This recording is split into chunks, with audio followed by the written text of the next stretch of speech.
Hi and welcome, I'm Jen. This is the third video in the Stable Diffusion series. In this video, we will first cover how to update the software using Git. Second, we will select our new checkpoint files and locate the directory where our generated images are saving. Third, we'll discuss the effect of adjusting the denoising scale slider in the img2img tab and how to access images and import them into Stable Diffusion.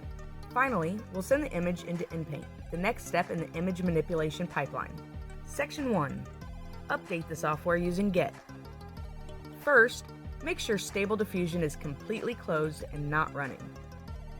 Then, open the folder containing Stable Diffusion and right-click in a blank space inside the folder and select Git Bash here. In the command prompt box that opens, type the following: git pull. This will download updates from the GitHub repository. Notice there are several changes. One exciting inclusion is the Textual Inversion update, which we will discuss in a future video. Once it's done, close the command window and relaunch Stable Diffusion. Wow, look at all the new tabs! Your version may look a little different than mine, but the img2img tab which we reference should be the same. Section 2. The Settings tab.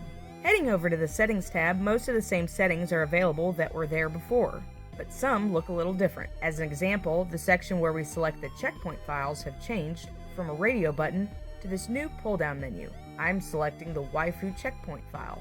Originally, the progress bar was not checked by default, so confirm that the box is checked. Also, ensure that the slider value is greater than 0 to watch the images as they're being generated. Next, let's look at the default locations that images are stored throughout Stable Diffusion and how they are grouped. Here we can see the path where text-to-image generated pictures are stored. Navigate to the Stable Diffusion folder, double-click to open the Outputs folder, and then double-click the Text-to-Image Images folder to open it. Here's where all the images generated so far in the text-to-image prompt box have been saved. The Outputs folder contains all generated images and image grids, except for the images you save by clicking the Save button. Those are saved in the Log Images directory. Click Apply Settings before exiting the tab. Section 3. The img2img tab. There are a couple ways to get images into the next step in the image generation pipeline, which is img2img.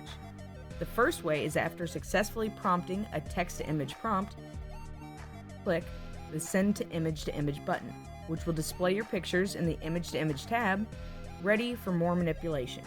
The other way is to navigate to the img2img tab and either drag and drop or click to browse to the image you want to use. Notice that the same tools that were available in text-to-image, like the prompt box, negative prompt, steps, sampling methods, and the classifier-free guidance scale slider, are available here as well as a new one, the denoising scale.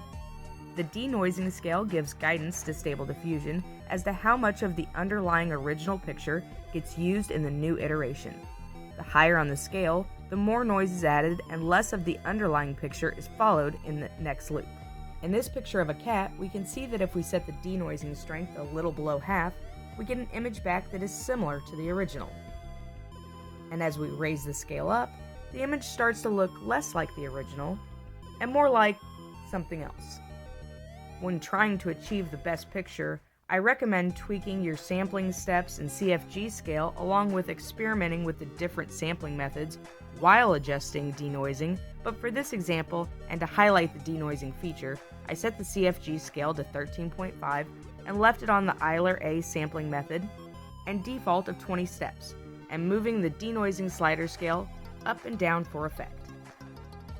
In the next video, we will use all the tools we have learned up to this point and put that knowledge into use in the Inpainting section of img2img, while we learn about masking techniques and the importance of color correction settings.